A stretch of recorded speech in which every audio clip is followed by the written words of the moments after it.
Bismillahirrahmanirrahim. Alhamdulillahi rabbil alamin. Hamdan katsiran thayyiban mubarakan fihi kama yuhibbu rabbuna wa yardah. Salatu wassalamu ala nabiyyina Muhammadin wa ala alihi wa sahbihi ajma'in, amma ba'd. Para santri sekalian, kembali kita membaca kitab Al-Usul min Ilmi Al-Usul karya Syekh Muhammad bin Shalih Al-Utsaimin rahimahullahu taala. Silakan dibuka halaman 38. Al-khasu, lafadz khas. Ta'rifuhu, definisinya. Al-khasu lughatan diddul ammi. Khas secara bahasa artinya adalah lawan dari am. Ingat, am itu adalah lafadznya. Yang dihasilkannya adalah makna umum. Maka demikian juga di sini, khas itu lafadznya. Yang dihasilkan dari lafadz khas adalah makna khusus. Maka khas itu lafaznya, khusus itu maknanya. Istilahan, secara istilah, al-khas adalah al-lafdzud dallu ala mahsurin. Khas adalah lafaz yang menunjukkan sesuatu yang terbatas. Bisyakhsin aw adadin. Terbatas pada individu tertentu atau pada bilangan tertentu. Ka'asma'il a'lami. Contoh lafadz khas adalah nama orang. Nama orang itu sudah merujuk pada orang yang tertentu. Seperti misalnya Muhammad bin Shalih Al-Utsaimin. Ini sebuah alam, sebuah nama. Maka nama ini merujuk pada individu tertentu, yaitu seorang ulama, penulis kitab ini. Sehingga dia tidak bermakna umum, tapi dia bermakna khusus, terbatas pada individu tertentu. Wal isyarati, demikian juga isim-isim isyarah, atau kata tunjuk, seperti hadza atau hadhihi. Wal adadi, dan juga seperti isim-isim bilangan. Ini beberapa contoh lafadz khas. Nah, jadi perhatikan, definisi khas adalah lafadz yang menunjukkan kepada sesuatu yang terbatas. Fakharaja biqaulina ala mahsurin al-ammu. Dalam definisi di atas, pada perkataan ala mahsurin, sesuatu yang terbatas. Sehingga tidak termasuk di dalamnya al-am, lafadz am. Karena lafadz am itu umum, tidak terbatas. Kemudian, wat-takhsisu lughatan. Ada istilah lain yaitu takhsis. Beda antara khas, kemudian khusus, kemudian takhsis. Takhsis secara bahasa artinya diddut ta'mim, lawan dari ta'mim. Takhsis itu pengkhususan, adapun ta'mim itu pencakupan secara umum. Wastilahan, secara istilah, takhsis adalah ikhraju ba'di afradil ammi. Mengeluarkan sebagian anggota dari himpunan yang umum. Ya, maka perhatikan perbedaan antara khas, khusus dengan takhsis. Kalau khas itu lafaz yang menunjukkan makna khusus. Khusus itu maknanya. Sedangkan takhsis adalah pengecualian. Oleh karena itu takhsis itu pasti akan terkait dengan sebuah makna umum atau lafaz am. Dari sebuah lafaz am yang memiliki makna umum yang mencakup banyak anggota, kemudian diambil sebagian, dikhususkan atau dikecualikan. Nah, inilah takhsis. Wal mukhassisu bikasri as-sadi. Dan ada istilah lain yaitu mukhassis dengan huruf shad yang pertama dikasrah. Fa'ilut takhsisi. Mukhassis adalah pelaku dari takhsis. Wa huwa asy-syari'u. Dan pelaku dari takhsis adalah syariat. Yang bisa mentaksis, mengecualikan sebuah dalil umum, tentu adalah syariat, yaitu Allah dan Rasul-Nya. Wa yutlaqu 'ala ad-dalil alladhi hasala bihi at-takhsisu. Dan mukhassis itu dimaknai sebagai dalil yang dengan dalil tersebut terjadilah takhsis, terjadilah pengecualian. Atau dengan kata lain, mukhassis adalah dalil lain yang mengecualikan sebuah dalil umum. itu disebut dengan mukhassis. Prosesnya disebut takhsis, dalil yang mengecualikannya disebut mukhassis. Wa dalilu takhsisi nau'ani.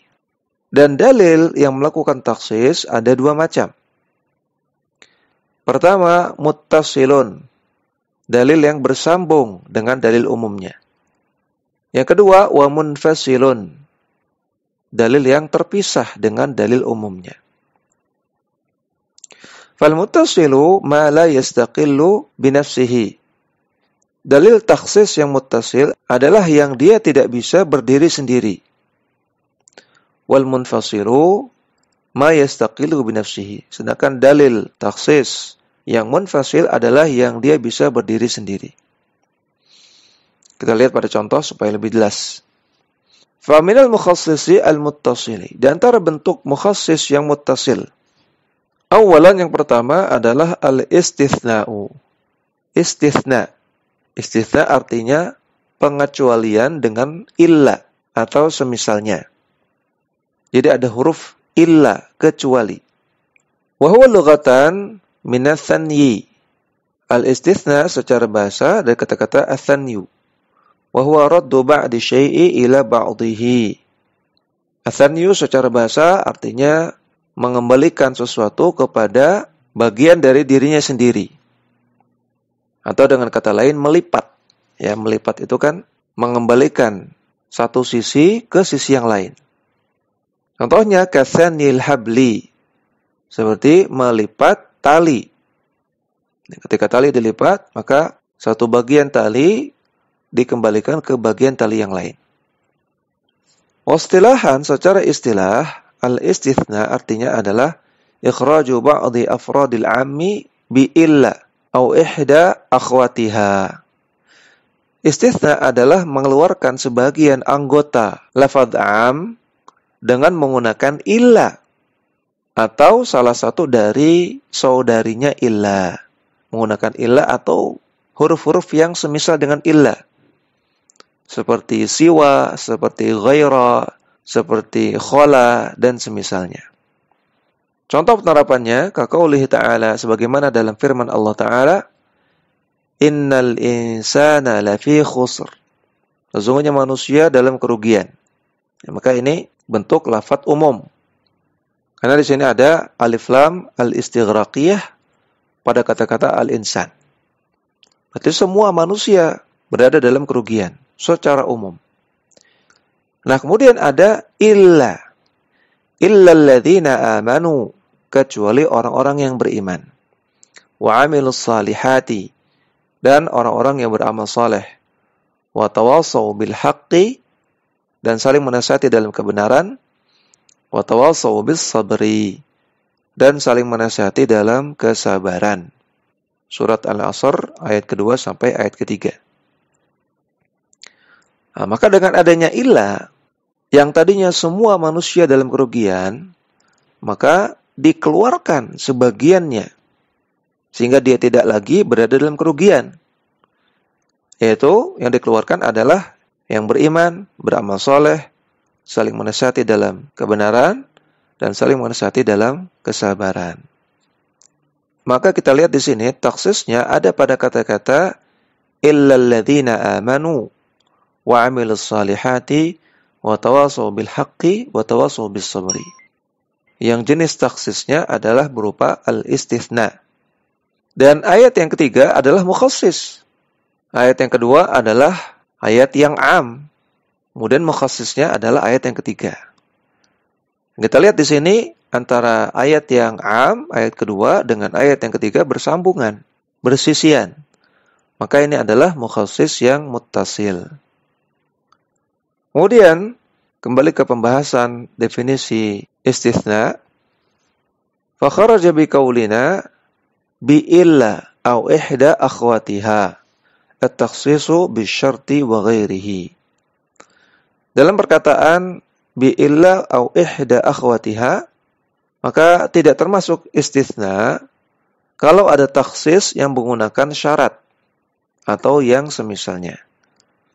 Jadi istitsna itu menggunakan huruf yang mengandung makna kecuali, seperti illa, siwa, ghaira, khala, dan yang semisalnya. Adapun yang selain itu tidak dikatakan sebagai istitsna.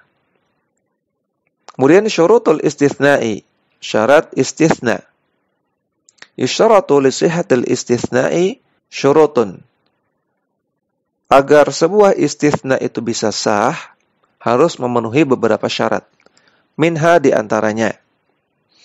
Yang pertama, ittisaluhu bil mustatsna minhu haqiqatan au hukman. Huruf illa itu harus bersambungan dengan mustatsna minhu. Mustatsna minhu itu adalah yang dikecualikan. Nah, illanya itu harus bersambungan dengan yang dikecualikan. Baik secara hakiki atau secara hukmi. Fal muttasilu haqiqatan, yang illanya bersambung dengan mustatsna minhu secara hakiki, al mubasyiru lil mustatsna minhu. Yaitu yang ilahnya langsung bersisian, bersambungan dengan mustatsna minhu. Bihaitsu la yufassilu bainahuma fasilun. Itu ketika tidak ada pemisah antara keduanya. Wal muttasilu hukman, sedangkan yang muttasil secara hukmi, ma fasala bainahu wa bainal mustatsna minhu fasilun.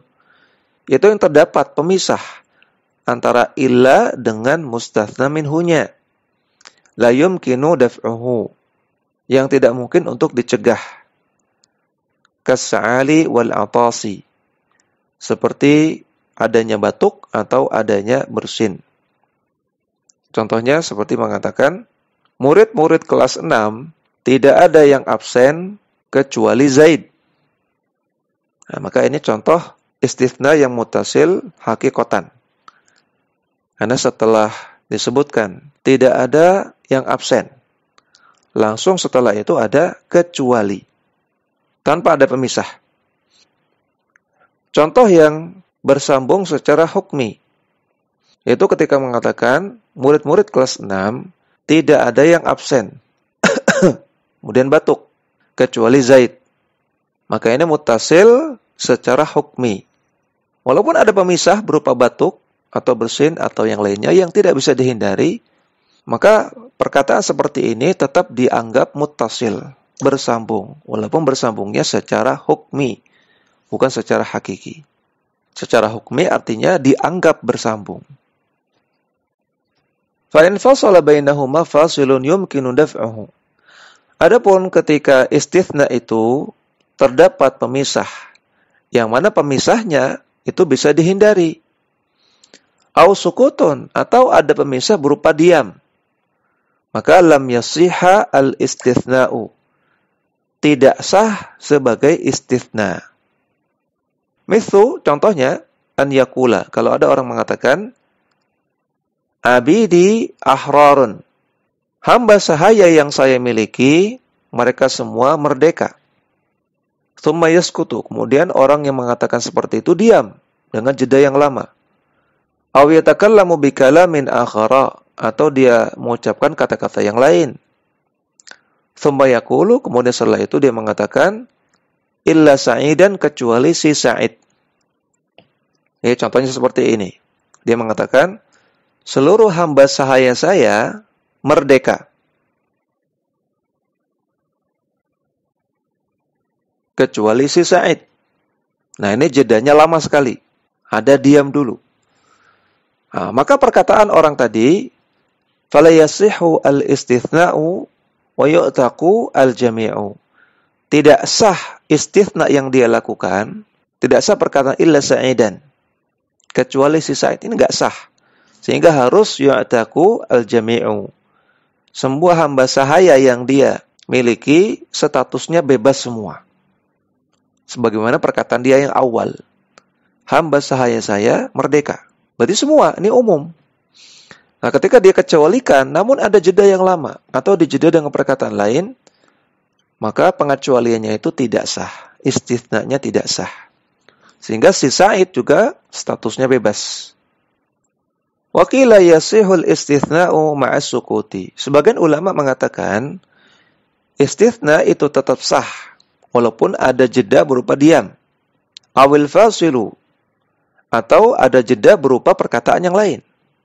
idza kana al-kalamu wahidan. Selama perkataannya masih satu konteks, masih satu tema, masih satu pembahasan. Li hadits Ibnu Abbasin radhiyallahu anhuma. Berdasarkan hadis dari Abdullah bin Abbas radhiyallahu ta'ala anhuma, anna Nabiy sallallahu alaihi wasallam qala yauma fathi Makkah. Bahwasanya Nabi sallallahu alaihi wasallam bersabda di hari peristiwa Fathu Makkah.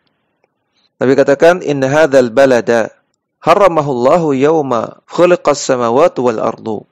Sesungguhnya negeri ini, yaitu negeri Mekah, telah Allah sucikan di hari di mana Allah ciptakan langit dan bumi. Wala yu'dadu syauquhu wala yutakhalla khalahu. Maka tidak boleh mematahkan dahan-dahan pohon yang ada di dalamnya. Dan tidak boleh mencabut rumput-rumputnya. Tidak boleh mematahkan atau mencabut tumbuh-tumbuhan yang ada di dalam tanah haram. Baik tanah haram Mekah ataupun tanah haram Madinah. Waqala al-Abbasu, maka Al-Abbas, paman Nabi, beliau mengatakan, ya Rasulullah, illa al-idkhiru fa'innahu liqainihim wa buyutihim. Wahai Rasulullah, bagaimana dengan kayu idkhir? Karena kayu idkhir ini dipakai untuk kayu bakar oleh penduduk Mekah dan juga dipakai untuk membangun rumah. Bolehkah kami memotongnya? Bolehkah kami mencabutnya? Faqala, maka Nabi bersabda, illa al-idkhiru, kecuali idkhir. Ya, tadi kata Nabi, tidak boleh mematahkan tumbuhan di tanah haram dan tidak boleh mencabut tumbuhan di tanah haram, illa al-idkhir, kecuali pohon atau kayu idkhir. Hadis sahih riwayat Bukhari Muslim. Perhatikan, di sini ada istitsna, yaitu illa al-idkhir. Namun dijeda, dipisah dengan perkataan-perkataan yang banyak. Apakah istitsna seperti ini sah? Kata penulis, wa hadzal qawlu arjahu lidalalati hadzal hadithi alaihi. Inilah pendapat yang lebih rajih, bahwasanya istitsna yang seperti ini sah. Yaitu istitsna yang dijeda dengan diam atau dengan perkataan selama masih satu konteks. Selama masih satu pembahasan yang sama. Ini pendapat yang lebih kuat berdasarkan hadis ini. Ini yang bisa kita baca, mudah-mudahan bermanfaat. Wassallallahu ala nabiyyina Muhammadin wa ala alihi wa sahbihi wasallam.